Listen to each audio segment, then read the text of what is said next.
What up, everybody? This is the Spawn on Me podcast, episode 320 of our show.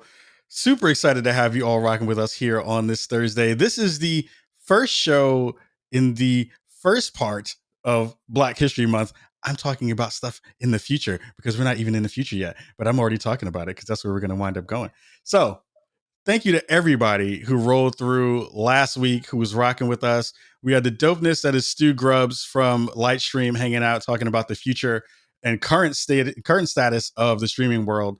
It was a really fun show. A lot of folks kind of came through, had really good things to say, lots of great feedback in the audience and in all of our podcast reviews. Again, if you are not paying attention to our podcast reviews, please do so. We are over on most podcast platforms, especially over on Apple Podcasts. Please leave us a like and a review. If you can do so, hit us up on all of our spots, Twitter, YouTube, all those wonderful places.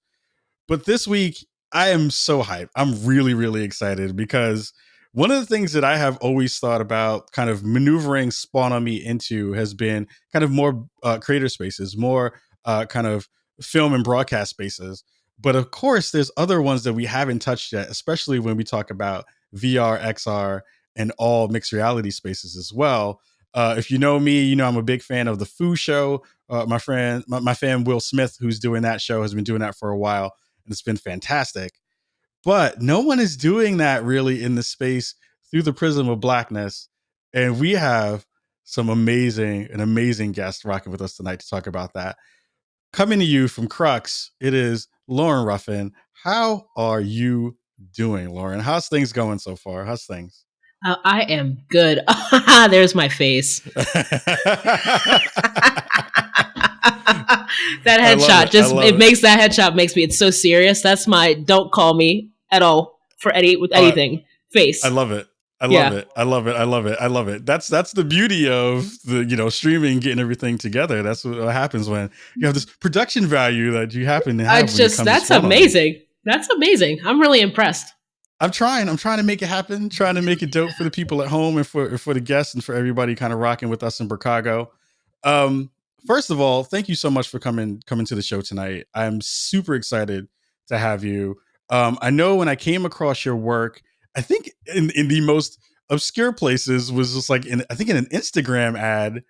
I think I saw some of your work coming through and I was like, what is this? What is going on in this space and what is happening? I need to reach out to these folks. I hit up your contact page and was like, please be on the show because you're doing stuff that I'm absolutely wanting to get into and super invested in. So super excited to have you rocking with us. So let the folks at home again know how everything's going and, what's going on with you right now. Yeah. How's everything? Yeah. So that was really funny. I'm such a social media hermit. And I only get anything on social media when there's a French politician whose last name is Ruffin. So most of my mentions are in French. So a couple weeks ago, I was like, what's happening? Why am I blowing up? And it's all English. And I think We Buy Black picked us up. Nice. Because we've been featured in another article, but really excited to have you reach out and finally get me away from lurking on Discord, because I've just been lurking, trying to find black people into gaming on Discord, not doing it really well. But Crux is growing. So we're a cooperative model. So we're really talking about how can Black people build wealth in these new immersive technology spaces together. I don't need to be a billionaire to be okay. But it really started when I got my first VR headset. The New York Times set one out, because I'm actually one of those people who was subscribed to the New York Times. Set one out a couple years ago, and I got just fascinated by the medium. So at the time, I wasn't even working in tech or arts or anything. I had worked for Comcast and did a Sirius XM merger years ago, back when XM satellite radio was a thing. That was your satellite radio is like the podcast granddaddy. So did some work there, but hopped out and was working in homeless shelters and food pantries, and really started thinking about VR as a medium for narrative shifting in, when you're looking at refugee camps, stuff that's happening in the global South. And then I moved into the arts and started meeting Black creators who were making VR but couldn't find funding for it. You know how it goes. Yeah. Yeah, absolutely. Independent creators at the bleeding edge of technology and art can't find any money to do anything, but they are making fantastic work. And I really started thinking, how could we support them? So came up with Crux, had close to 300 conversations with investors, with artists, with creators, anybody you can think. I mean, just like this. I think I got back to you like within 24 hours. People email me. I've been on this like the little red brick road talking to anybody who would teach me about this thing. So our plan is, right now we've got an online platform that is really geared towards building community. So, we build your profile, share your portfolio. If you need money for a project, there's an ability to find funding on there. So we've got an online platform going right now. We're working to license content to put onto a distribution platform that's just showcasing Black creators in the VR space. And we do convenings. So we had our first unconference last fall, had about 50 people come to Albuquerque. Hopefully it'll be a lot bigger this year. But we're really just trying to say like, hey, we're out here. I think that's what we're about. One of the things that popped out immediately just from watching and checking out the site was this conversation around immersive storytelling from a prism of Blackness. One of the things that we are basically, it's the ethos of what we do here, is kind of spotlighting those folks in the gaming space and trying to figure out how we can, up level the rest of the community to say like, we're here, we're making cool stuff, we're a part of this community in a real way. How does it look in the VR spaces right now? I know that VR has been talked about in terms of, being a part of the kind of future tech that we think about, even though VR is not necessarily a new technology, but it is one of those things that, our community may not necessarily be super invested in currently. Or am I wrong about that? Is it a thing that, we're seeing that we're growing in that space in a real way? I always, when I used to do pitch decks, I don't really do them that much anymore, but the data points that get people are, one, how much wealth the Black community has. If Black America were its own country, would be the 15th largest country in the world. We'd have a GDP that we would spend more than Mexico. And the same thing is happening in VR. So, Black men are really rapidly growing in terms of interest in the ability to purchase VR headsets, especially now that they've dropped, the cost has dropped. But we're consumers. We're not creators. And that's not to say that we are not creative, but right now we've either not been able to access the technology. The cameras are like, good cameras are still kind of expensive. It's way cheaper to go out and make a film with your iPhone it is to do a 3D, to do a film in 3D or 360 video. So they're out there. So we went to Oculus Connect this past fall. And for those of you who might not know, Oculus, it's sort of the biggest VR conference out there. And it was so funny because it's a sea of whiteness. And then it's just a sea of whiteness. And then in the middle of the sea, we all found each other. And it was like, it was like Black family reunion. We knew each other. It was like 30 of us out, we were in there hard. We were loud. We were hogging all the buffet food. Like we were out there just we were being ourselves. And but that's what Crux is about. Right. So that happened. And I was reflecting on, it's the same thing when we managed to find space, even in hostile spaces, and create our own communities. But Crux is just like, we don't have to create it. I mean, we don't have to go there to create our own communities. We can actually start doing this now. Yeah. There's such a huge opportunity to shape what the industry is going to be like. The business models aren't there. There are big studios, but they're not huge studios yet who are dominating everything from financing all the way through to distribution to consumers. So there's just a huge opportunity to think about, what could the VR space look like? The film industry is 110 years old, and they're just now starting to think about us. Right. Yeah, no doubt.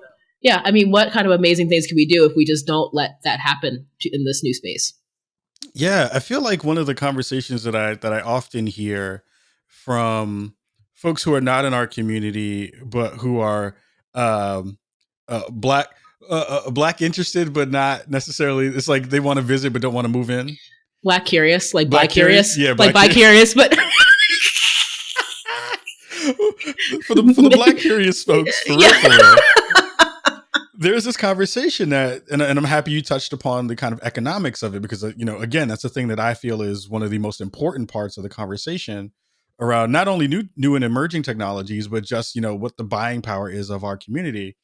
Um, and those folks are constantly kind of talking about, these emerging markets, but they never look at our community as an emerging market. They always think of, we have to build up the third world countries first and get them all cell phones so that they can do cool stuff and that they have technology. And again, that's an amazing idea, but it is one of those kinds of like, we as people who kind of make a lot of the culture that gets absorbed or vultured in our spaces are always kind of getting pushed to the back of the line when it comes to thinking about when the new tech is about to happen, Mm-hmm. who should be in that conversation. When you're talking to folks about, you know doing this project and doing this work, what's the kind of feedback you're getting from folks that's like, is it good feedback? Is it like, why are you even trying this kind of thing? Is it like, black people don't like VR, so what the hell are you trying to do VR stuff and XR stuff for? Is Yeah, that kind of the that's so interesting, right? So I'm taking this Afrofuturism course in my spare time, and today I read an article where they talked about Gil Scott Heron did a Yep. song. Do you know this song? I'd never heard it. Whitey's on the Moon. Oh yeah. Yeah. I for what totally missed me, right? So I Yeah. was Yeah. reading this thing, but we just get erased in spaces, right? Mm-hmm. And so yes, when Crux first started, um, and I'll say the other interesting thing that's happened over the last 3 years is the Black community's understanding of what collective wealth building, and Mm. then and sort of as we're moving into late stage capitalism, our understanding of how wealth can flow in the community and how we like the urgency with which we need to organize has changed. Yeah.